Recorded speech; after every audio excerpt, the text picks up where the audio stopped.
त्या दिवशी आंदोलन झालं, किती जणांवर गुन्हे नोंद झाले? त्या दिवशी आंदोलनात किती जणांवर गुन्हे नोंद झाले? सरकारने गृहनिर्माण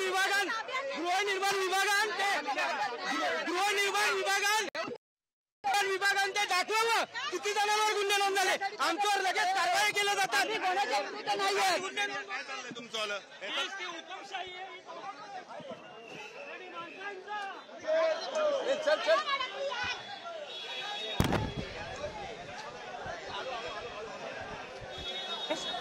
कबूतरखाना प्रकरणामध्ये खरं तर आज हायकोर्टामध्ये सुनावणी पार पडणार आहे, त्याकडे आपलं लक्ष आहेच. मात्र महाराष्ट्र एकीकरण समितीकडून सुद्धा आंदोलन करण्यात आलेलं आहे. नुकतंच त्याची दृश्य आपण बघितली. आक्रमक झालेले त्यांचे कार्यकर्ते होते. कोर्टाची बंदी असताना सुद्धा कबुतरांना खाद्य देणं सुरूच आहे. अगदी इमारतीच्या छतावर खाद्य दिलं जात आहे आणि या सगळ्याच्या विरोधात, कबूतरखान्यांच्या विरोधात महाराष्ट्र एकीकरण समितीनं आवाज उठवलाय. आज ते आंदोलन करतायत. खरं तर त्यांच्या अनेकांना, समितीच्या अनेकांना नोटीस दिली गेलेली आहे आंदोलनाच्या पार्श्वभूमीवर. मात्र तरीही त्यांनी हे आंदोलन केलंय. मुंबईतल्या दादरमधली ही दृश्य, पोलिसांनी आता या आंदोलकांची धरपकड केलेली आहे.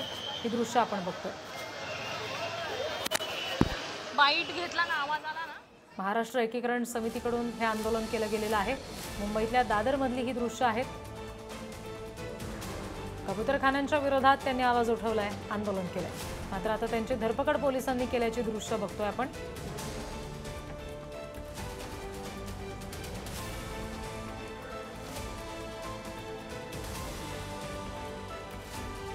आणखी तपशील घेऊया प्रतिनिधी शिल्पा नरवडे यांच्याकडून. शिल्पा, काय सध्या तिथे घडतंय? एकीकरण समितीच्या सगळ्या आंदोलकांचं नेमकं काय म्हणणं आहे आता?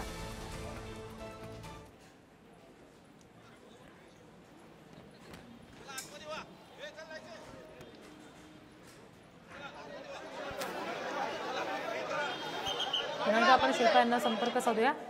आता सध्या आंदोलन करणारे जे व्यक्ती आहेत एकीकरण समितीचे, त्यांचे जे पदाधिकारी आहेत ते बोलत आहेत, आपण ऐकू.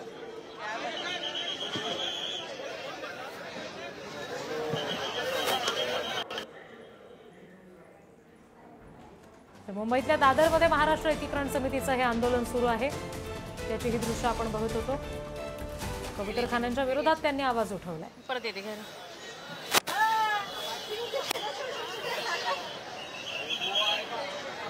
एकंदरीत आक्रमक भूमिका कबूतरखान्यांच्या विरोधात त्यांनी घेतलेली आहे. मुंबईतल्या दादरमध्ये हे सगळं आंदोलन केलं जातं. हे आंदोलन करताना आता पोलिसांनी एका बाजूला आणून उभं केलेलं आहे.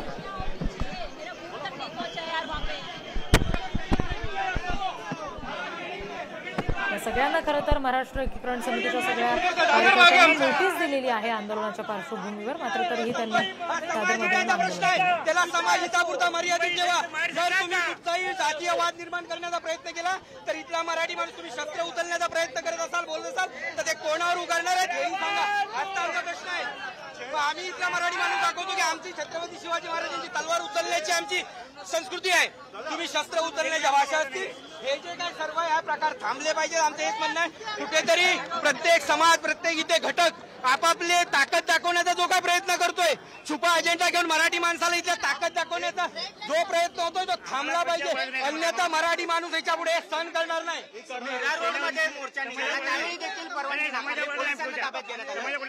मराठी माणूस पोलीस ताब्यात घेतलं. प्रशासन मराठीच्या विरोधात आहे. आमचा हाच तर प्रश्न आहे. ज्यावेळी आमच्या मराठी एकीकरण समितीने मीरा भाईंदरला आंदोलन घेण्याचा प्रयत्न केला त्यावेळी नोटीस देण्यात आली, मोर्चाला परवानगी नाकारण्यात आली. परंतु हा जो परवा काय प्रकार इथे घडला, तिथे फाडलं गेलं, चाकू सुरे आणून तिथले ताडपत्र्या फाडल्या गेल्या. मग त्यांच्यावर काय कारवाई केले हे गृहनिर्माण मंत्रालयाने जाहीर करावं. आमची छोटी छोटी मराठा आरक्षण असेल, धनगर आरक्षण असेल, शेतकऱ्यांचं आंदोलन असेल, ह्याच्यामध्ये गुन्हे नोंद केले. नागेशसोबत नंदकिशोर गावडे, पुढारी न्यूज, मुंबई. जो काय प्रकार घडला त्यांच्यावर काय कारवाई केली हाच तर आमचा. अंगावर गेले, पोलिसांच्या अंगावर जाऊन त्यांची वादावाद केली. आताही म्हणतायत की आम्ही लाखभराचा मोर्चा काढू. आम्ही सामान्य मुंबईकर आहोत, मराठी आहोत, एकमेकाशी बोलत होतो म्हणून पोलिसांनी आम्हाला इकडे आणलं. आम्ही कुठल्या चळवळी, कुठल्या समाजातून येत आम्ही महाराष्ट्र आणि महाराष्ट्र भूमीतून आम्ही इकडून येतो. आमच्या आयडी आणि आधार कार्ड बघा. आम्ही फक्त मुंबईला तर दादर आमच्या कामासाठी आलो. एकमेकाशी बोलताना आम्हाला पोलिसांनी इकडे आणलं. मग अहो त्यांना हे कळायला पाहिजे हे कबूतरखाना नाहीये पाणीचा पिवा आहे हे महानगरपालिकेच्या कायद्यामध्ये बसलेल्या गोष्टी आहे महाराष्ट्रात मग आपण कशासाठी भांडायचं कबूतरखान्यासाठी मराठीच्या अधिकारांसाठी भांडावं लागतंय हे आमचं दुर्दैव आहे पण याच्यापुढे हे सहन केलंच जाणार नाही कोणत्याही परिस्थितीत. आपण बघितलंय की जैन ज्यावेळी इथे आंदोलन करत होते तेव्हा मोठ्या संख्येने इथे आलेले पाहायला मिळाले. आजची लोक कुठे? मॅडम तुमचा गैरसमज आहे. तुम्ही बघा आता बघा फक्त इथे येऊन आंदोलनं केली गेली त्याला विरोध नाही झाला त्याच्यावर किती कारवाई झाली. आम्ही फक्त बाईट देत होतो अजून आमचे कार्यकर्ते यायचे गोवर्धन साहेब पण येत आहेत लक्षात घ्या फक्त बाईट देत होतो तरी आम्हाला इथे उचलून आणलं. इथला मराठी माणूस आहे मराठी माणसाचं राज्य आहे स्वतंत्र मराठी भाषिकांचं राज्य आहे. किती माणसं म्हणजे काय उद्या अखंड मराठी समाज इथे उतरेल ही जर नाटकं बंद नाही झाली तर अखंड मराठी समाज मात्र इथे उतरले सर राहणार नाही मात्र निश्चितपणानं.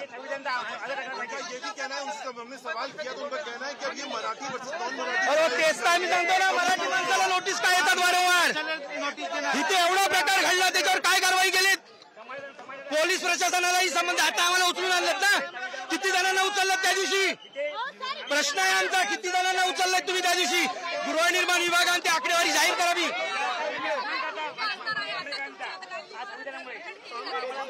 नक्कीच आमचे जे काही संघटन आहे पूर्ण मराठी माणूस या पूर्ण प्रकारावर मराठी माणूस एकत्र येईल आणि पुढची भूमिका मात्र निश्चितपणाने ठरवेल.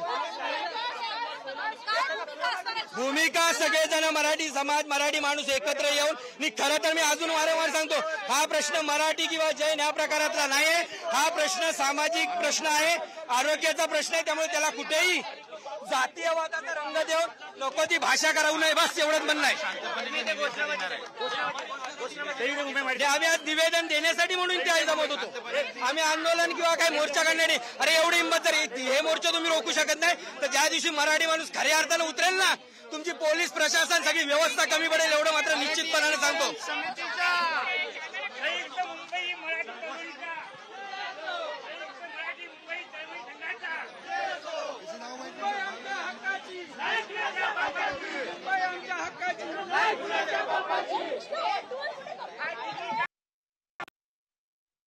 ट्रॅफिकमुळे ते कुठे अडकलेत ट्रॅफिक जास्त असल्यामुळे पण ते येत आहेत. नक्कीच आता हा प्रकार फक्त काही लोकांपुरता झालेला आहे.